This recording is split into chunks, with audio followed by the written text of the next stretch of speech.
ask you this general question first of all, Mr Coulson.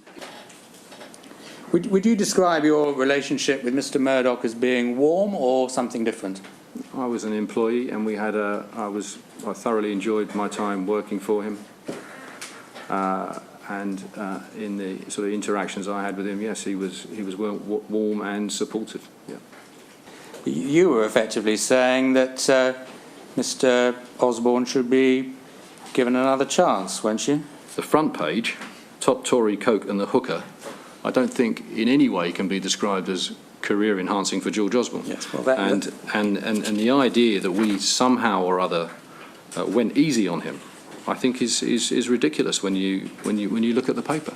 Sun's endorsement of the Labour Party would have been a surprise to you then, would it?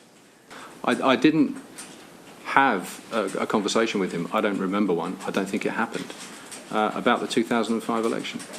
I followed my own path of it, and I don't feel, sitting here now, that I was pushed or encouraged or certainly told to go a certain way. Do you feel that politicians got too close to News International or not?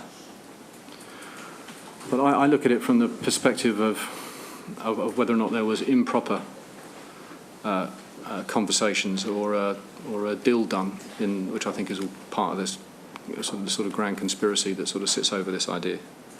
And I never, as I said clearly in my statement, I never saw a conversation, was party to a conversation that, to my mind, was inappropriate in that way. Don't you agree that there is at least the valid basis for the perception that this closeness is unhealthy?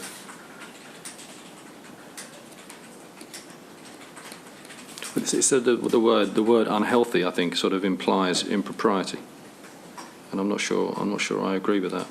The Sun's political line was something with which he was involved. Yeah, I'm not for a second suggesting that Rupert Murdoch wasn't, a fundamental part of the decision-making process. I'm not suggesting that at all. What I'm saying is that from the point of view of my interaction, yes, I spoke to Rebecca, yes, I spoke to Dominic, and I didn't have those conversations. To use the example of Dominic, I didn't have those conversations in the belief that they didn't matter. I believe that they did matter, but I wasn't party to a meeting or the discussions that took place at News International that led to the decision. Thank you very much indeed. Thank you. 10 o'clock tomorrow morning.